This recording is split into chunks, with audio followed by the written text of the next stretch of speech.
गौरी बहुत बड़ी मुसीबत में फंस गई है, उसके साथ धोखा हो गया है और उस धोखा करने वाला कोई और नहीं, उसकी खुद की सास वीना विहान की माँ ही है। जी हाँ, गौरी को परछाई लोक में भेजने के लिए वीना ने सौदा कर लिया है परछाई लोक की जो परछाई है उसके साथ। कहा तो ये जा रहा है कि वो कामिनी है, लेकिन क्या ये सच है? आप हमें कमेंट करके ज़रूर बताना।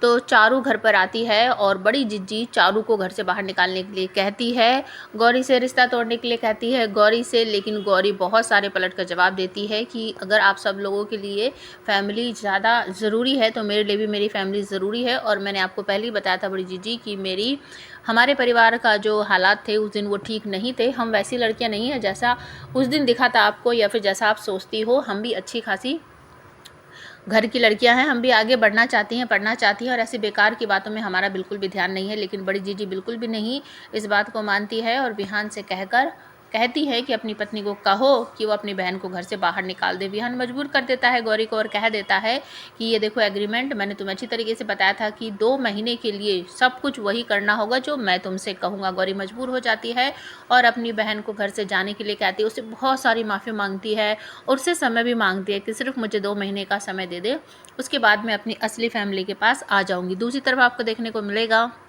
कि विहान की माँ का अलग ही बर्ताव है और वो समझ जाती है और कहती है गौरी से कि ये जो मेरा ज्वेलरी बॉक्स है इसे मेरे कमरे में जाकर मेरे ड्रेसिंग टेबल पर रख दो। और उसके साथ बहुत बड़ा धोखा होने वाला है क्योंकि विहान की माँ ने गौरी को परछाई लोक में भेजने की प्लानिंग कर ली है। गौरी जैसे ही वहाँ जाती है तो परछाई उस पर हमला कर देती है और वो अचानक से एक मिरर जो रखा रहता है उसमें गिरते गिरते बच जाती है। लेकिन उसकी बदकिस्मती कि वो बचते बचते भी दोबारा से जब परछाई उस पर हमला करती है तो वो उस मिरर में गिर जाती है और उस मिरर के आर पार हो जाती है और पता नहीं कौन सी दुनिया में जाकर वो पड़ जाती है, गिर जाती है।